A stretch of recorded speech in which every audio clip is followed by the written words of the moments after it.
Welcome to Odia tutor classes. पिले thumbnail देखिकी तमे समस्ते जानी जाइतिबो जे आजिर भिडियोटी को टॉपिक उपर रही।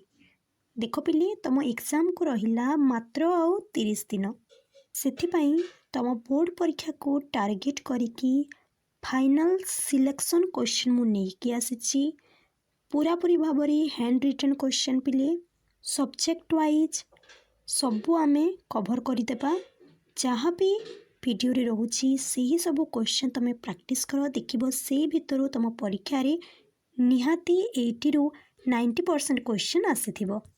पिले आज वीडियो रे आमे तुम ओडिया रो देखिबा पद्य गद्य रे पिले तुमरो क्वेश्चन आसुची सब्जेक्टिव पार्ट रो गल्प एकांकिका रु आसुनी पिले गल्प एकांकिका रु तुम ऑब्जेक्टिव रे क्वेश्चन पाई जिवो। प्रथमे आमे पद्यर दीर्घ उत्तरमूलक क्वेश्चन देखिबा। तुमर दीर्घ उत्तरमूलक क्वेश्चन परीक्षा रे दुईटी रही गोटे और रे आउ गोटे जेकोसी गोटे तुमको करने को पड़ो।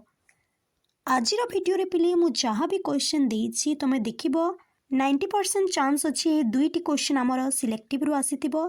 जदि भी दीटा जाक न आसिला ताहेले गोटे क्वेश्चन सियोर आम सिलेक्टिव रु रहिथिबो। जो पिला मानकर कोर्स कंप्लीट होनी सिलेबस सरुनी तमे माने पिले भल से प्रैक्टिस करि दियो आ जो मानकर सरी गलानी ताहेले ए क्वेश्चन को आउ थरी रिवाइज करि दियो। क्वेश्चन नंबर 1 वंदे उत्कल जननी कवितार उत्कलर वैशिष्ट्य उल्लेख कर। पिले पद्य हो किंबा गद्य हो दीर्घ उत्तरमूलक क्वेश्चन एवं सरलार्थ पाई कवि परिचय लेखक परिचय पिले बहुत इंपोर्टेंट तमे पढ़ी देइथिबो। क्वेश्चन 2 पठित कवितार रावणर कूटनीति संपर्क रे आलोचना कर। क्वेश्चन 3 पठित कविता अनुसरण रे चिलिकार सायंकालीन दृश्य वर्णना कर।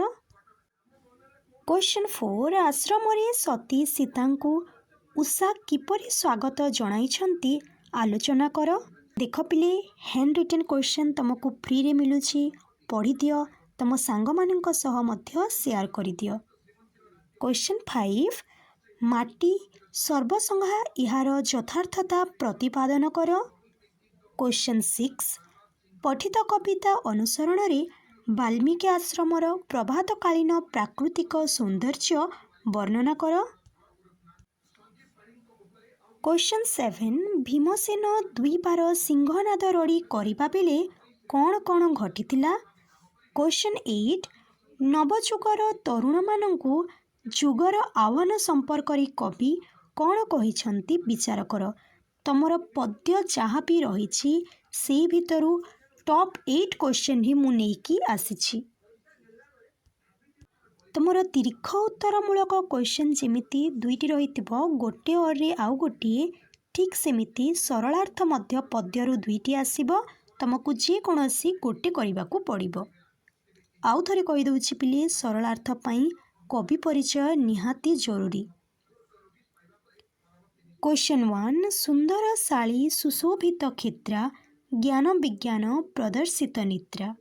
क्वेश्चन 2 कालानल जाणी विकास सिंहनाद ज्योति आदित्याहु सते गुण तेज विकासंती।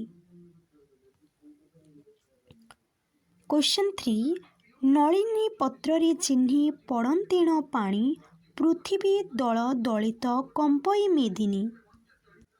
क्वेश्चन 4 विस्मयी निश्वास तेजी वरुण प्रसन्नी विनाशन रे शयनसी तर्भ शयनेजी। क्वेश्चन 5 उल्लासर आत्मा प्राय गीततान ह्रदनील पक्षे करे अधिष्ठान। क्वेश्चन 6 कଳି उपद्रवी त्यजी लोकालय शांति किए स्थले उजिले आश्रय।